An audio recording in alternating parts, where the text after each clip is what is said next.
Hello friends, मैं Rakesh Soni Centre for Electronic Governance Jaipur से। दोस्तों, आज के इस ऑटोकैड 3D लेसन में हम बात करेंगे स्लाइस कमांड की।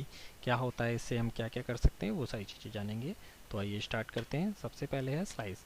तो स्लाइस को देखते हैं, होता क्या है। Create new 3D solid and surfaces by slicing और डिवाइडिंग एग्जिस्टिंग ऑब्जेक्ट। तो जो भी एग्जिस्टिंग ऑब्जेक्ट है, यानी कोई बना हुआ ऑब्जेक्ट आपके पास है, उसको आप स्लाइस के द्वारा उसको नया ऑब्जेक्ट बना सकते हैं, जैसे डिवाइड या स्लाइसिंग के थ्रू।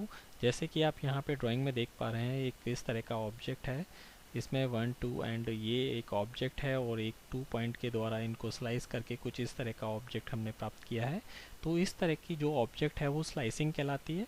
तो ये किस तरह से होती है, आगे जानते हैं इसके बारे में। The cutting plane is defined with 2 और 3 points by specifying a major plane of the UCS. तो यूसीएस के अकॉर्डिंग ये सारे प्लेन एक्सेप्ट करेगा। और बाय स्लाइसिंग अ प्लानर और a surface object but not a mesh. तो मैश में ये वर्क नहीं करेगा, ये ध्यान में रखने वाली बात है। तो इस तरह से हम किसी भी ऑब्जेक्ट को स्लाइस कर सकते हैं। वन और both side of the sliced object can B retained. तो ये आगे देखते हैं क्या क्या यूज़ होंगे इसमें, किस किस तरह से हम कर सकते हैं। 3D solid objects can be sliced using specified planes and surface object. तो यहाँ पे 3D सॉलिड हम एक प्लेन या सरफेस के द्वारा हम उसे स्लाइस कर सकते हैं। Surface object can be sliced by specified plane only. तो जो सरफेस ऑब्जेक्ट होंगे वो केवल एक प्लानर सरफेस के थ्रू ही, यानी एक प्लेन्स के थ्रू ही वो स्लाइस होंगे।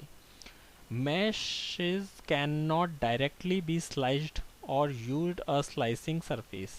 तो यहाँ पे मैश को हम स्लाइस नहीं कर सकते हैं। तो ये ध्यान में रखने वाली बात है थोड़ा। आगे देखते हैं। Sliced object retain the layer and colour properties of the original object. तो यहाँ पे क्या है, लेयर एंड कलर प्रॉपर्टीज़ वो ही रहेंगी जो कि ओरिजिनल ऑब्जेक्ट की थी, वो चेंज नहीं होने वाली हैं। हाउएवर द रिजल्टिंग सॉलिड और surface object do not retain a history of the original object. तो यहाँ पे उनकी हिस्ट्री, ओरिजिनल ऑब्जेक्ट की हिस्ट्री यहाँ पे नहीं रहेगी आपके पास, वो चेंज हो जाएगी। बाद वाले ऑब्जेक्ट की ही आपको हिस्ट्री उसमें मिलेगी।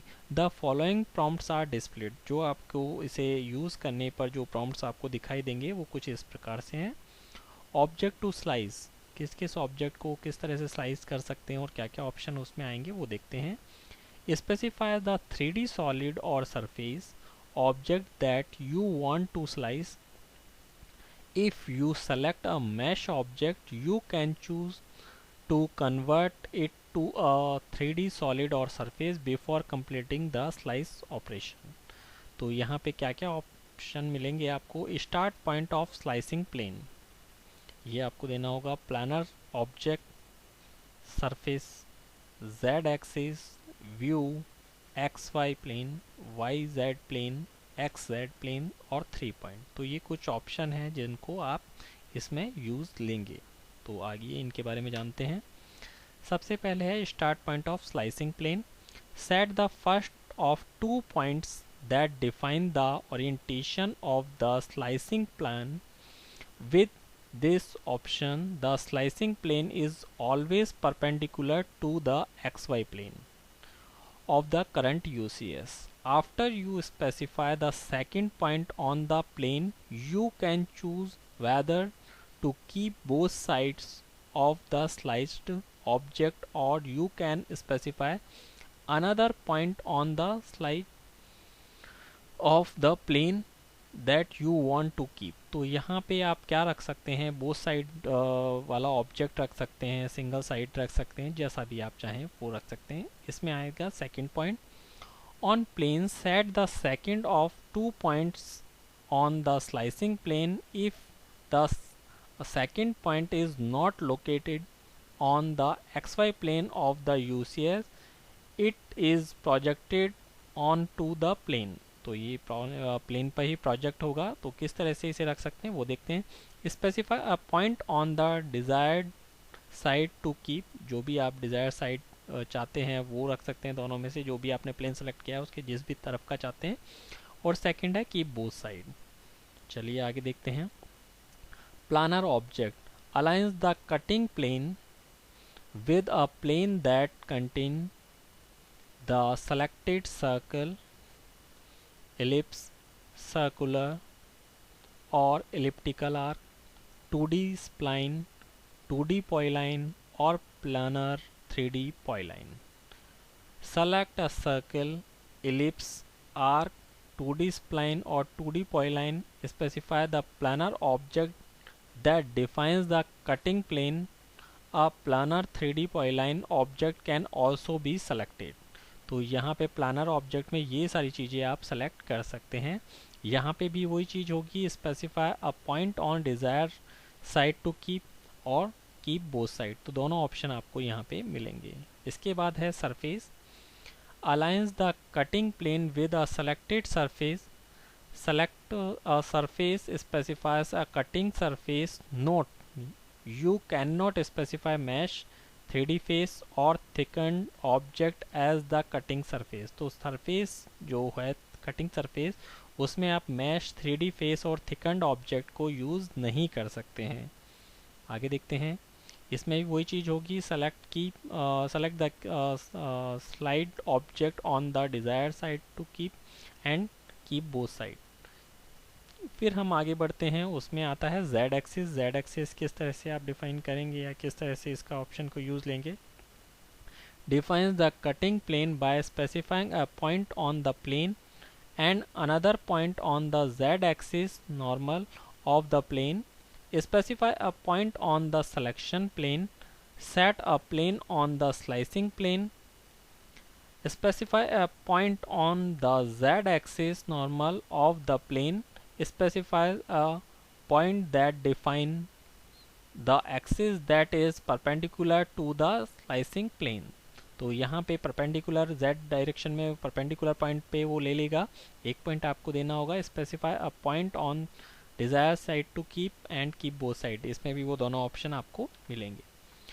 उसके बाद है व्यू।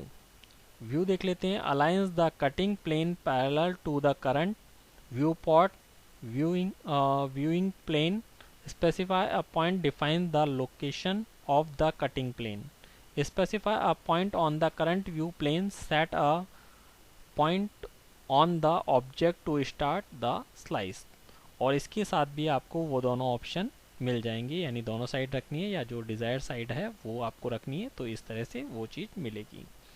फिर है align the cutting XY plane में किस तरह से हम वर्क करेंगे वो देखते हैं। Aligns the cutting plane with XY plane of the current UCS।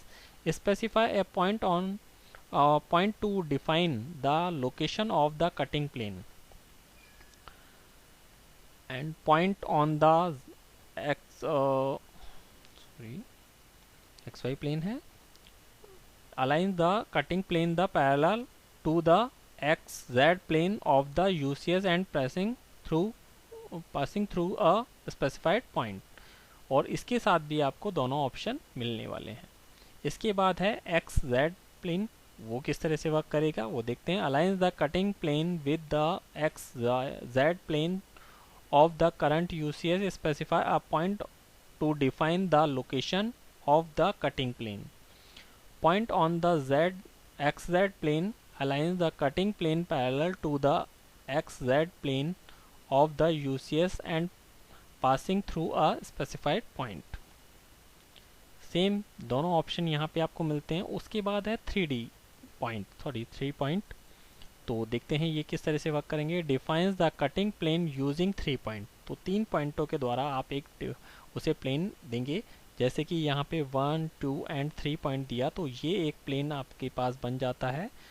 और इससे जो स्लाइस ऑब्जेक्ट है वो कुछ इस प्रकार से होगा जो आप देख पा रहे हैं। ये एक प्लेन के थ्रू उसने कट कर दिया है 3 पॉइंट प्लेनर सरफेस के थ्रू, तो आप इस तरह से कर सकते हैं। और इसमें भी वही दो ऑप्शन आपको मिल सकते हैं, keep desire side and both side. तो एक साइड जैसे डिज़ायर साइड जो आप बता रहे हैं वो हो गई और दोनों साइड हो गई। Specify a point on the desire side to keep. Use a point to determine which slide of the slides object to keep the point can not lie on the cutting plane. तो यहाँ पे है कि both side आपको जो रखना है, इस साइड एक पॉइंट क्लिक करेंगे तो ये वाला रह जाएगा, एंड कीप बोथ साइड में retain both side of the slice object. तो जो भी बोथ साइड है वो दोनों इस तरह से रह जाएंगी आपकी, वो केवल कट हो जाएगा, बाकी रहेंगी दोनों साइड्स आपकी। तो दोस्तों इस वाले लेक्चर में हमारा इतना ही पार्ट रहेगा, तो इसका अच्छे से यूज़ कीजिए। थैंक्स।